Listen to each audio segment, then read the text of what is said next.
आणि या घडीची आणखीन एक मोठी माहिती, मुंबई पुणे एक्सप्रेसवेवरती हजारो प्रवासी अन्न पाण्याविना तासनतास खोळंबलेत।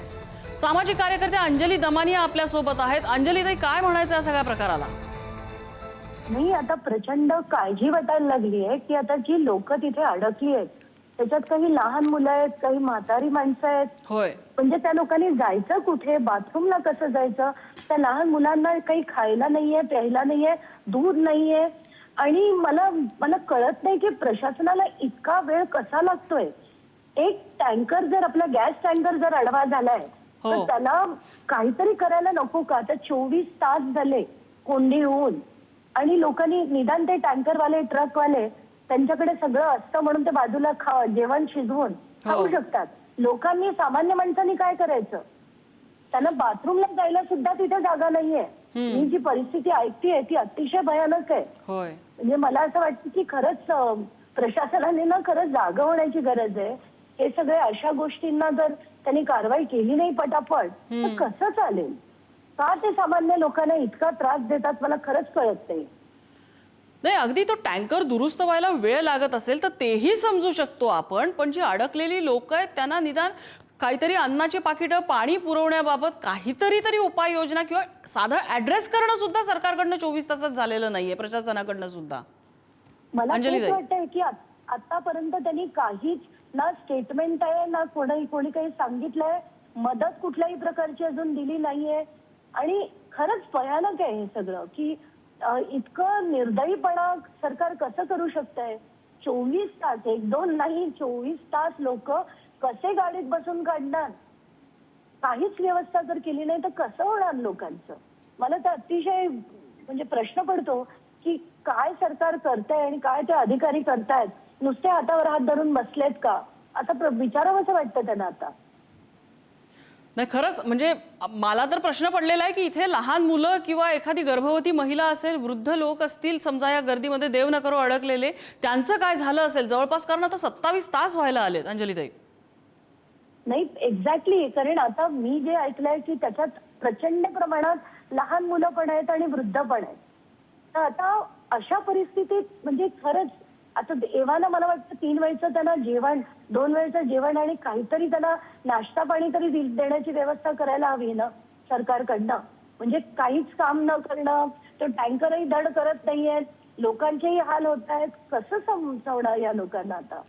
आपल्याकडे यंत्रणा परत एकदा बोला। नाही, मी आता त्यांना तेच अधिकाऱ्यांना फोनच करून विचारणार आहे की काय त्याच्यावर उपाययोजना करतायत आणि लोकांना या सगळ्या प्रश्नांमधनं कधी सोडवणार आहेत? नाही, आणि आपण एवढी मोठी यंत्रणा उभी करतोय, अख्खा घाट चिरून आपण त्याच्यामधनं हा हायवे बांधला, पण अशा इमर्जन्सीच्या वेळेला त्या हायवेमध्ये जर एखाद्या अपघाताच्या ठिकाणी किंवा इमर्जन्सीच्या ठिकाणी पोहोचायचं असेल तर साधा एक सर्व्हिस रोड नसतो ह्या हायवेला। सिस्टम फेलियर नाही वाटत हे? नाही, सर्व्हिस रोड आहे, पण काय झालंय माहितीये का, आपल्याकडे लोकांना पण शिस्त नाहीये। खरं तर पहिले 2 जे लेन्स आहेत ते गाडीसाठी, मधलीच लेन वापरायची असते एक्सप्रेसवेवर। पहिली लेन जी असते ती फक्त ओव्हरटेकिंगसाठी आणि शेवटची लेन असते ती ट्रकसाठी। पण आपल्याला माहितीये की मुंबई पुणे एक्सप्रेसवेवर तिन्ही लेन मधनं चालतात। एवढंच नाही तर ती जी इमर्जन्सी लेन आहे ती सुद्धा चोक करून ठेवतात, त्यामुळे काहीच तिथे हलणं मुश्किल होत आहे। अशीच परिस्थिती आहे आता। अंजली, धन्यवाद, आपण पुढारी न्यूजला प्रतिक्रिया दिली त्याबद्दल। आणि मनसेचे नेते अविनाश अभ्यंकर आपल्या सोबत आहेत। अभ्यंकरजी, सध्याची परिस्थिती काय म्हणायचं आपण याला? नाही, करू काही शकत नाही। काय हायरबिनी सगळं सरकारच विकत घेतलेलं आहे। फक्त टोल घ्यायचे, लोकांचे हाल करायचे। मला वाटतं आता जवळपास 30 तास झालेले आहेत। आलं का लक्षात? त्यांना मनसेची भाषा आवडत नाही आणि कळत नाही, मग तुम्हाला वाटतं मनसे गुंडगिरी करते, परंतु आमची लोक तिकडे जाऊन आली। लोकांचे हाल इतके वाईट चालू आहेत आता, निदान आता तरी जे हजारो लाखो करोडो रुपये वसूल करतात टोलच्या माध्यमातून त्यांना जाग यावी। आणि सरकार फक्त जे पक्ष फोडण्यात गुंतलेलं आहे तरी तिकडे जाऊन लवकरात लवकर कशी तिकडे सुटका होईल, कशा प्रकारे आपण आता काहीतरी म्हणतोय की आपण प्रचंड पुढे गेलेलो आहोत म्हणून, परंतु एक टँकर 30 तास एकाच जागेवरती पडलेला आहे। लोकांचे हाल अपेष्टा झाल्यात आणि टोल नाक्यावरती त्या गाड्या तरी पुढे का सोडतायत? कालपासून ते काही व्हिडिओज मी सुद्धा पाहिले, मी नेमका मुंबईच्या बाहेर आहे, परंतु प्रशासनाने याचा लवकरात लवकर विचार करावा की ज्यांच्याकडे आपण मतांची भीक मागतो त्यानंतर ते किंमत सुद्धा देत नाहीत। निदान ह्या निमित्ताने डोळे उघडून तिकडे म्हातारी माणसं आहेत, गरोदर स्त्रिया आहेत, लहान मुलं आहेत, त्यांचे हाल आहेत त्यांचा तरी विचार करा. सतत फक्त मत पक्ष ह्याचा विचार करू नये. त्याच्यावर त्वरित तातडीने कारवाई करून कशा प्रकारे तो टँकर बाजूला करता येईल. कारण 30 तास तरी नक्की लागत नाही. आता आपण 2026 मध्ये आहोत. जर तुमच्याकडे टेक्नॉलॉजी व्यवस्था उत्तम असेल, इथेच मला वाटतं IRB पितळ उघडं पडलेलं आहे. कारण कुठल्याही प्रकारची व्यवस्था नाही. इमर्जन्सी लेन सुद्धा ब्लॉक आहेत आणि याला तर 26 तास झाले तरी महत्वाचा रस्ता आहे तो. फक्त मुंबई पुणे नाहीये तर बंगलोरकडे जाणारा सुद्धा आहे. तर निदान आता डोळे उघडून पहिली प्रवाशांची सुटका कशी होईल, मार्ग कसा सुरळीत होईल याचा तरी विचार केला पाहिजे. नाही, आणि अशी परिस्थिती असताना आपले MSRDC मंत्री आपल्याला कुठेही दिसत नाहीत. मेघना बोर्डीकर यांना तर आपले आम्ही मंत्री संपर्क फक्त करण्याचा मजबूर प्रयत्न आहेत. केला, कोण फोन आहेत स्विच ऑफ मंत्री? आहे. ते तुम्हाला सापडणार नाही. टेंडर असेल तेव्हा तुम्हाला ते सापडतील. टीका करताना कोण आहे मंत्री आता MSRDCचे? एकनाथ शिंदे आहेत का ते? आहेत का कुठे दौऱ्यावरती गेले साताऱ्याला वगैरे? माझी शिंदे साहेबांना हीच विनंती आहे की ते उपमुख्यमंत्री आहेत राज्याचे आणि त्यांना कायम कळवळा असतो महाराष्ट्राबद्दल, लोकांबद्दल. त्यापेक्षा दौरे करण्यापेक्षा त्यांनी तातडीने हालचाल करून तातडीने कशी काय सुटका, कारण खरोखर दुर्दैव आहे.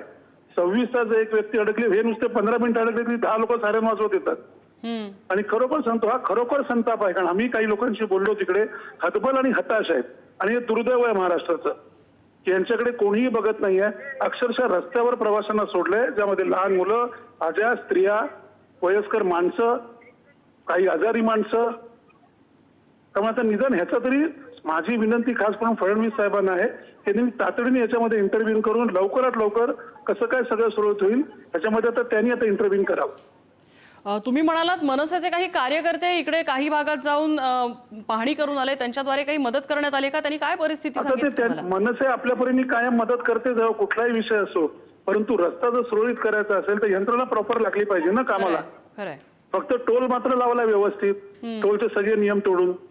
हे जेव्हा टँकर उलटा पडला तेव्हा टोलला पर्याय व्यवस्था होती का?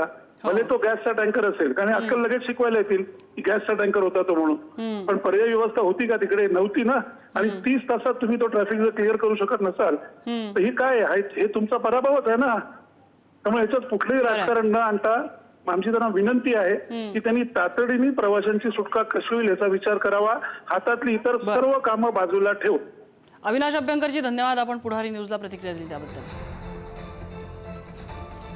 तर सध्या प्रवाशांची गोची झालेली आहे, यंत्रणा मात्र यावरती शांत आहेत. सरकारकडनं एकच प्रतिक्रिया आली आहे, आम्ही दिलगिरी व्यक्त करतो. मात्र मंत्री कुठे आहेत? MSRDC मंत्री, उपमुख्यमंत्री एकनाथ शिंदे, राज्यमंत्री मेघना बोर्डीकर कुठे आहेत? मेघना बोर्डीकर यांचा तर फोनही लागत नाही. आम्ही त्यांना संपर्क करायचा प्रयत्न केला, मात्र हे दोघंही जिल्हा परिषद निवडणुकांच्या प्रचारामध्ये व्यस्त असल्याचं कळतंय.